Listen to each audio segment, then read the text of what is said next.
Hello, everybody. You're welcome to the 40 podcast, lessons on life, love, and loss. And on today's episode, I have Olubunmi and I, renowned photographer, and would I call you an advocate for learning? Yeah, I think that I've been in the education space for pretty much 90% of my career. So yeah, that would describe me.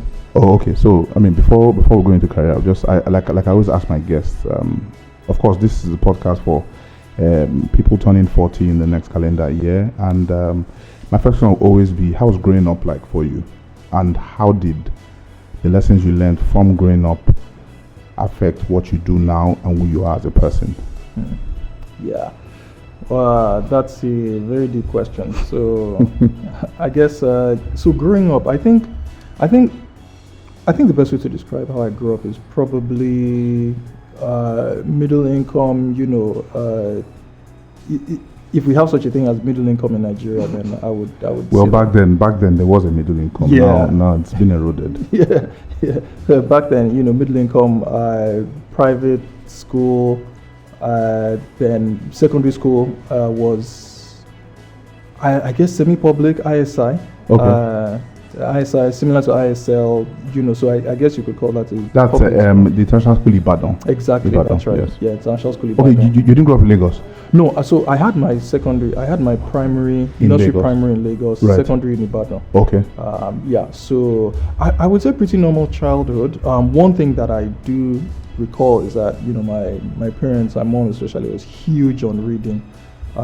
So if we came to her and say, oh, we're bored, Just take a book and read. yeah, literally take a book, or we want to go, she would give us money and say, go to the market, go and buy books. It's books you should be buying. So we Wow. grew up reading. I had two sisters, and so there are three of us. So we grew up reading about a lot of things. Wow. Are there any of your siblings that are also the towing the learning education line? No, both of them. Well, one is a doctor, the other one is a PhD.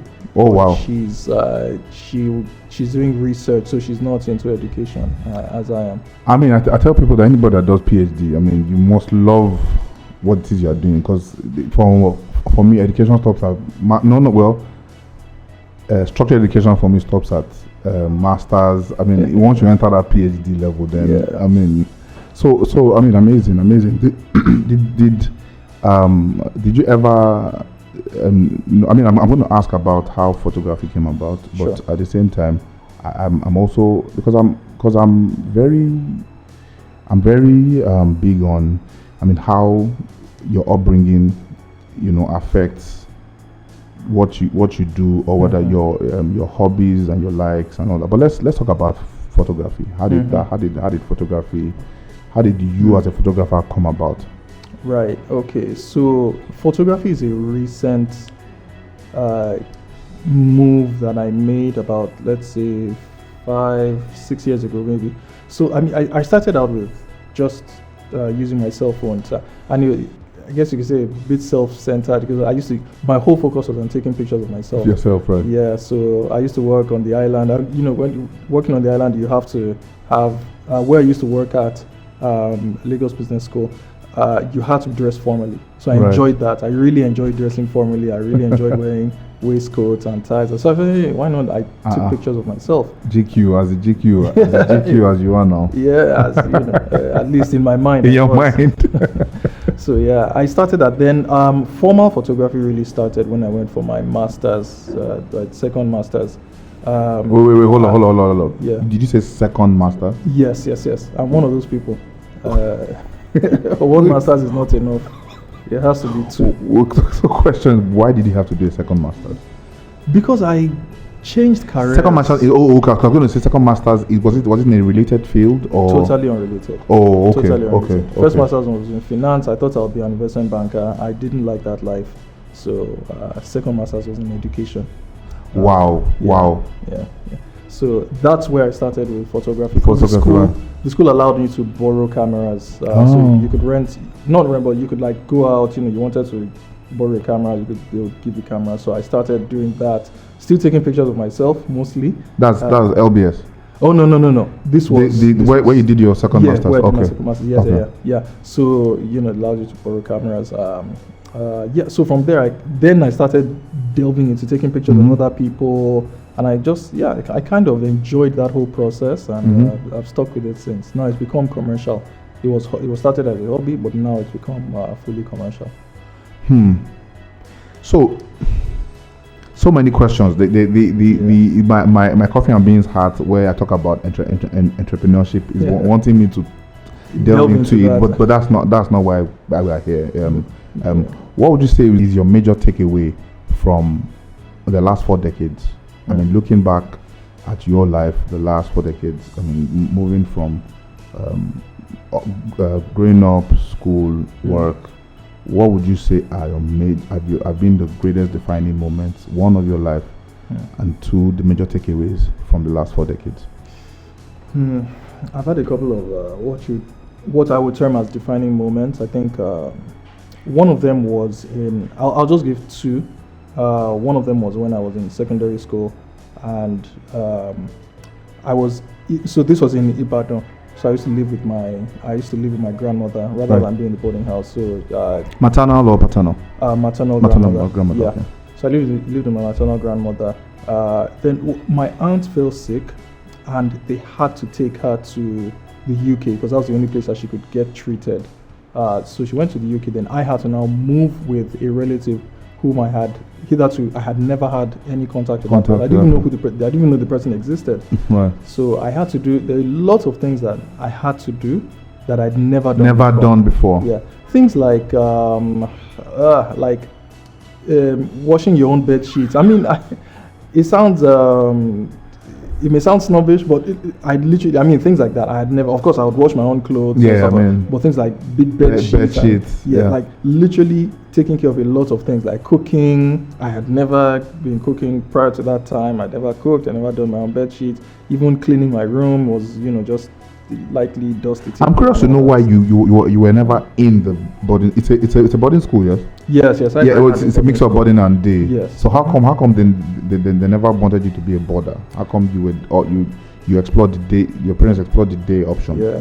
I never wanted to be a boarder myself. Right. And we're like, look, you save some money since your grandmother is there. I mean, why be a boarder? Mm-hmm. So that just it was never even. It was never even okay. Yeah, So now back to what we're saying. Yeah, so it was defining in many ways because I remember one particular incident where I was expecting someone else to wash my bed sheets. My bed sheet had gotten so dirty that it started to disintegrate and literally rip. Wow. So I went to the relative I was living with her. Hey, look, my bed sheet get somebody to come and take care of it. Yeah, that it's ripping. What's going on?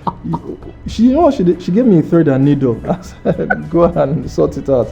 And I literally, I had to, of course, there's no internet at that time. Mm-hmm. I had to go to a tailor. They had to show me how to, like someone who sews, and so I had to literally sew my own bed sheet back, so, and though it to someone it might sound, well, what's all that, many people grow up doing stuff like that, but I hadn't done that. So it was a moment, it lasted about a year and a half, maybe 2 years, but that was a very defining moment for me because it laid the foundation for how I approached things like discipline. I'm not even ashamed to say that. Prior to that time, I don't think I was a very disciplined person. I wasn't. I wasn't a very disciplined teenager. But that forced me into a routine of discipline. Wow. It forced me into a routine of thinking of other people because there were lots of us living in the house, and I had to do my own share. So you can't just think of yourself; it forces you to think of other people. And I think that was a very, very defining. I interacted with people I would normally never have interacted with, and that just helped me to build, I guess, also build social skills. So I guess you are thankful for that experience, but back then you were probably thinking you were sure you were being punished for something. Yeah, you have no idea. I was. In fact, I remember when a year into it, so it was Christmas, and then they said, "Oh, my aunt, she still has to stay for an extra year." Oh, my God, I remember that day. I was depressed for a whole day. I was so depressed. Like, you mean I have to go through this again? Go through this again. But man, by the time I was done, by the time I came out of it, I'm looking back now, it was a fantastic experience. I would not, Did your people realize that something has changed about Bumio? Like this last did you get that comment from people when they see you like taking care of things, or after that year was it like, man, I've done what I want to do. You people start taking care of me, or it just got imbibed like that. Those values just got imbibed in you as a person. Oh yeah, those values stuck. They stuck. Wow. I mean, you teenagers at first you'll be happy to leave that situation, but then I found myself not doing the things that I was doing when I was in that situation. I found myself being way more disciplined. And people like by the time I got into SS3, I used to get feedback that wow, like I could take care of the whole house myself. Everything was always spick and span. So it was like it's actually very reminiscent for me. In our house there were three guys and a girl, and mom still just woke up one day and said we're not having maids anymore. So Shola, you are assigned to washing plates. My younger brother, you are assigned to doing this. My sister, you are assigned. My other brother wasn't even in Lagos. So, Bumi, I speak to you like I can wash. If the whole street used plates, just give me good dishwashing liquid and music. I would wash it. Like it was a struggle then for me, but I mean, doing that over the years. Even my wife is like, man, washing dishes, you are a master. And I'm like, this stuff that I don't do. Like, I mean, I don't do it as often, but it's been so inculcated into my spirit that I can wash dishes anytime, any day. Absolutely. Wow. Absolutely. I feel you. You're talking about a second life-defining moment as well. Yeah, this was in university. So doing my undergrad. So I did my undergrad at Howard University, Washington D.C., and that was we're talking about 2003 to 2007. So that was not a very easy period, because then dollar had started to rise. It had started to get very expensive to so it wasn't easy for my parents at all to continue funding. And there was a period where I had a scholarship, lost the scholarship for a bit, then picked it, then was able to get it back again. But the period where I had lost the scholarship was a very, very difficult period. You're making that transition from the Nigerian education system to the American education system. It's a bit different. They expect what they expect is different from what you So you're not just regurgitating facts. You're like, you have to be analytical. You have to be able to speak to what you're saying. I wasn't used to that. So I remember it was was my junior year, which is that's my third year, when I had lost the scholarship because my GPA fell below the required benchmark. GPA fell. So man, that was a tough period. That was a really tough period, because then I had to pick up jobs, and I remember I was working. I was doing like 3 jobs. Whoa! At the same time, it was tough. Like, so one of them, these are like on-campus jobs. You would So I was working as a what we call it, desk monitor, which is security / you're checking people as they're coming into the dormitories. I used to work at the hospital as an administrator. Then in between I would now work in one of the departments, the Department of Finance. I used to work as the front desk officer / receptionist. So it was that was a tough period. I remember also that there'll be times where I was so broke that I really have to applaud my parents for this. They did fantastic. Like they really pushed through. But there's a time I was so broke that I think I literally had a loaf of bread to eat for an entire week. That's all I could afford. And we're talking, my loaf of bread was like maybe $2 thereabouts. Wow! I only had that. Luckily, water was not a problem because you can put on the tap and drink water. So in the morning, that loaf of bread, before I got paid at the end of the month, that loaf of bread, I would take 2 slices in the morning, fill up with water, come back in the afternoon, take another 2 slices. Then in the evening, I would take 1 slice. And that was how I got through that week and a half of, and that whole semester, there's a lot more stuff that happened, but that semester was really defining for me because it it really helped me to see the value of like, man, you have to work. Like you can't just be faffing. You can't just be. Yeah, you came here to work. You came here to study, and you have to keep your grades. So I had to make sure that I got my scholarship back. So in between those jobs, I had to study. It was and I came out with. That was the semester I had the highest GPA compared to that time. The hunger made you focus. I was going to say that between working those jobs, I mean, you said that it was your best semester, but didn't you think that was going to be counterproductive in terms of where would you have the time to study when you were working? But I know you had to balance that. You had to balance earning an income. You had to balance getting your scholarship back. It took it must have been what my friend would call a militant mindset. You had told yourself, these balls are in the air, none of it is going to drop. Yep. Essentially, like I literally couldn't even afford for any of them to drop. Wow. Because you have to eat, you have to pay rent. Yeah. You have to feed and clothe and all that stuff. So you literally cannot afford, and I had to study. But luckily, it was like, so it wasn't like they were not all full time. Of course, they're part-time jobs. Yeah. Some I would do in the evening, like the security job I'll do in the evenings. Others I'll do during the day. So, but prior to that time, had you been faced with that sort of scenario where it was this has to work, or this the only option is to succeed? Failure is not even an option in this point. Had you ever, or that was the first time you would find yourself in that scenario? I mean, because a lot of people have been faced with similar scenarios, especially young people, and the option to do what you do, the route was never there. I mean, they would say, well, I can't come and kill myself by this point. So what do you think? What do you think for you that was like the decision to go that route? Where do you think that came from? So I think it helped that I had people around me who were in similar situations. Right. So we came 2003. That was a very interesting year because a lot of Nigerians were suddenly starting to come to the US. Though Nigerians had been going to the US for a while, but this was like there was suddenly this large influx of Nigerians. Yeah, so a lot of us were in that scenario. A lot of us were really like, this is it. Like this is your dream. You land in Washington D.C. You look out and you're like, my God. Like my first night when I was, I woke up and I looked out the window. I was like, my God, this is the America. This is the America that they've been talking about. Yeah, in TV, and I'm here. Like I couldn't believe it. So many of us were in that. We're just so grateful to be there. We're so grateful to have been able to make it there. That it was like, this has to work. Like you can't afford to not.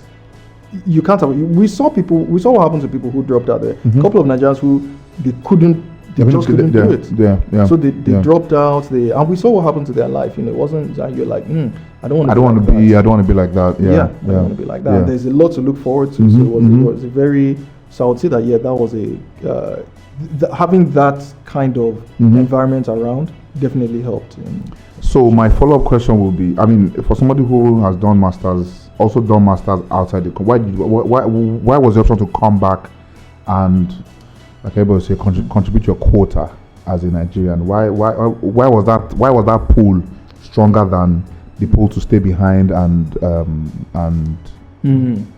So if I say that I didn't want to stay behind, I would be lying. I definitely wanted to stay behind. So it was so my second master's that was in education, and that was in a tough period because we're looking at 2017, 2018 thereabouts. It was a tough period. There was a recession. The recession had been ongoing for a while, so it wasn't easy getting a job. And then I'm doing a master's in education. Abroad they don't have a shortage of education. There's no shortage, so you're less needed there than you would be here. So an organization approached me from here and said, hey, would you like to be the head of training? And I was like, oh yeah, absolutely. Like So I saw the position. I said, would you consider it? I applied for it, and I loved what the organization was doing because it was, and I was also at a place where I was like, we can't keep. So you go to a school. So my master's was at Harvard, right? So you go to a school like Harvard, and you're looking around and you're seeing these are the best of the best, best and the brightest. Yeah. And something happens to you. Either you want to be like them, or you want to say, you know what, I appreciate this, but my goodness, let me create a different path. Yeah, other people need this as well. Like I'm like, these people don't need you. You just came like, people don't necessarily need me in their society. But where I'm needed most is Nigeria. So when that opportunity came and hey, it was well paid and all that, so I was like, this is fantastic. So I remember getting down at the airport, Murtala Mohammed, and just looking around, I was like, yes, I'm here to save the country. Save the country. Yeah, this is me. I'm back with my shiny. Do you still share that same sentiment? Man, I mean, life has happened. I mean, the education space. I'm less idealistic now than I was then. Now I'm more pragmatic about whether Nigeria can be saved or not. So. Yeah. But do you feel in your own little sphere as because I mean, guys, and I'm not saying this because he's here. If you watch Bumi's status every day, you can tell that this is the smart person. And so Bumi, back to you. Like, do you feel in your own little way you are contributing your own quota as the person you are, like in all the elements of Bumi at the Fisoi that you embody? Like, do you feel in your own way your quota is making a difference, and you indeed what you're doing is changing your society, even though it could be in a minute way? I mean, I would like to think that I'm making some kind of difference. I don't know that I've gotten there. So I guess I can't quantify it.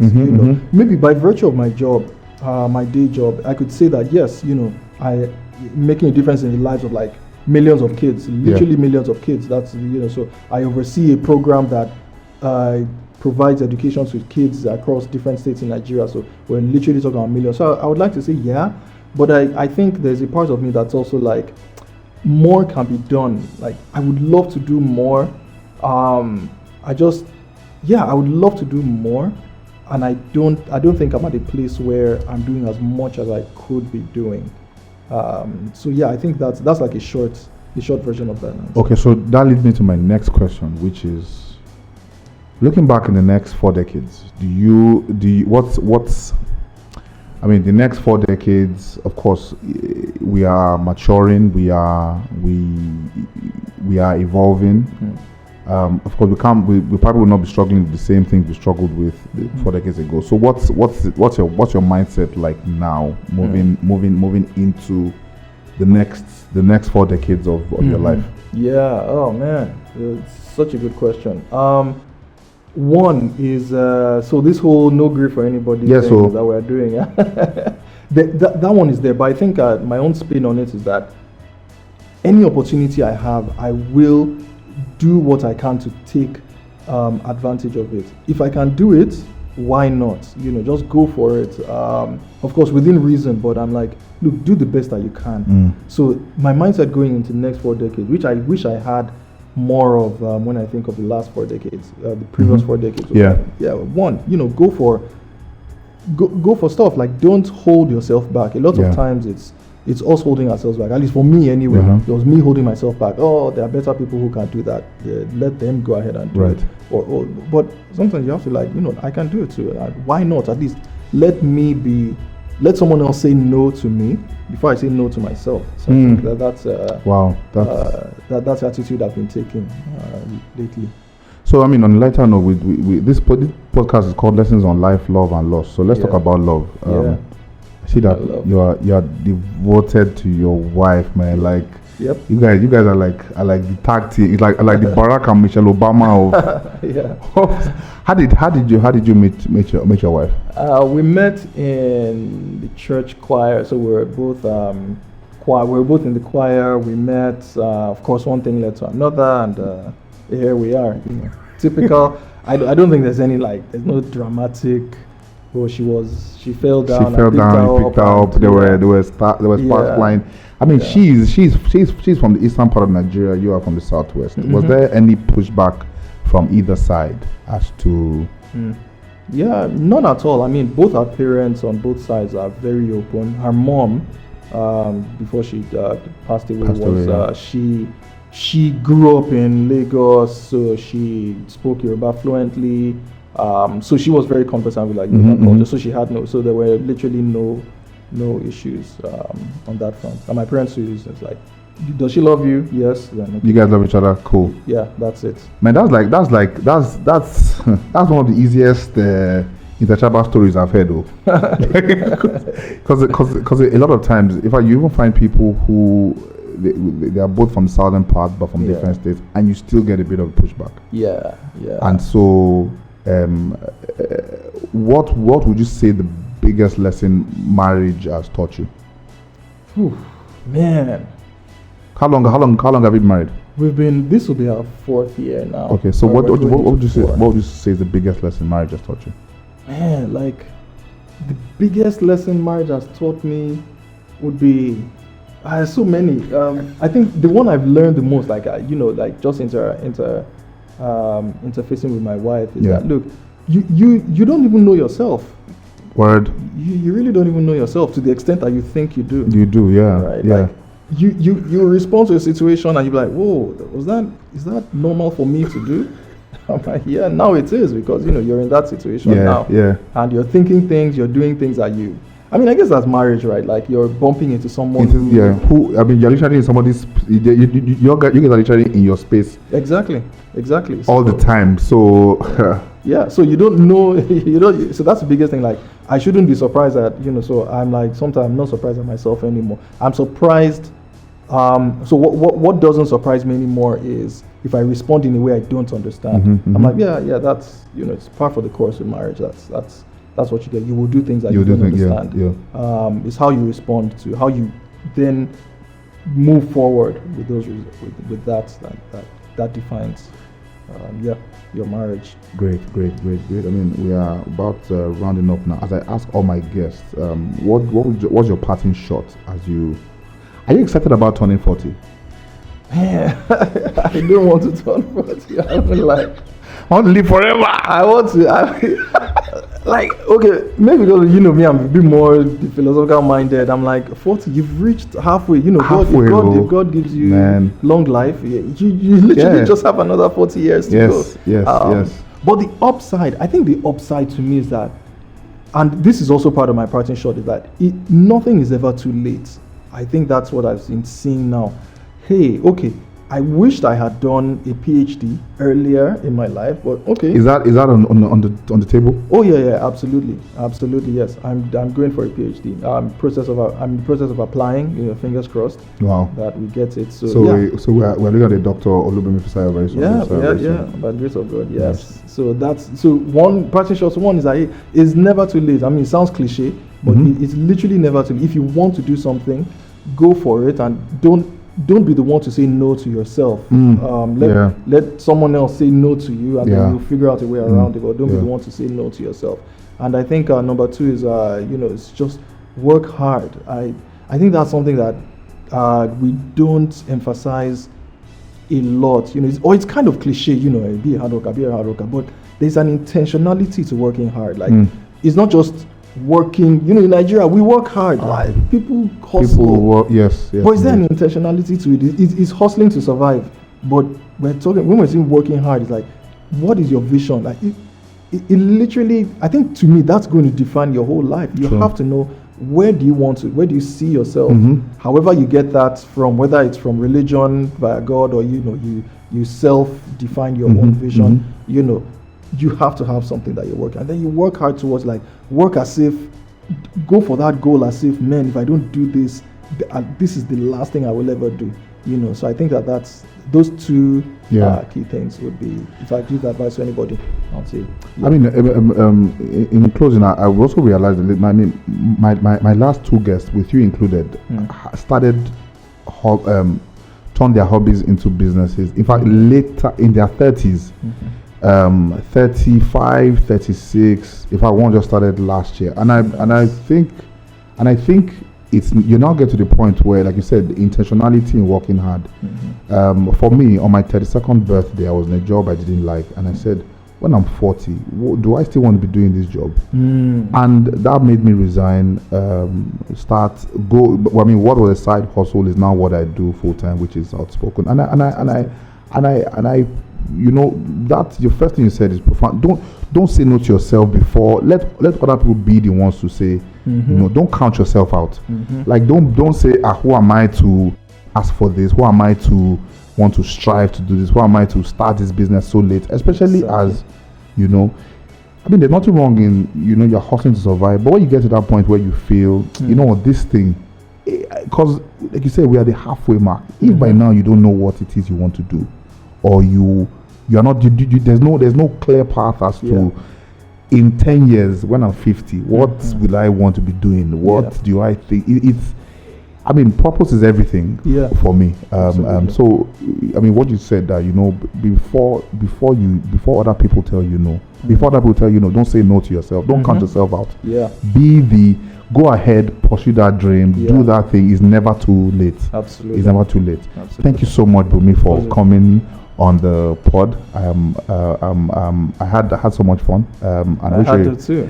I wish you a happy 40th birthday. Are you going to do a party? Man, let's see. It's all the way in November, so. All right, cool. This episode will be out in March, so just you let me know if you're having a party. I'll see it on your status now. So you'll be invited. You know, if you're not the one that provides my outfit. You know. Yes, indeed. Yes, indeed. And that's it, folks. That was the 40 podcast, lessons on life, love, and loss with Bumi Adefisayo. Of course, follow us on Instagram at Adeshola Balogun. Send me a DM if any of the guests. If you want to questions for any of the guests, Bumi, what's your Instagram handle? Right. So my professional one is at BAP Studios NG. That's at BAP Studios NG. Yeah. And Bumi takes really amazing photographs. Amazing photographs. Yes. Very kind of you. All right, guys. See you, rather listen to you later, or listen to me later. Take care. Bye. Peace.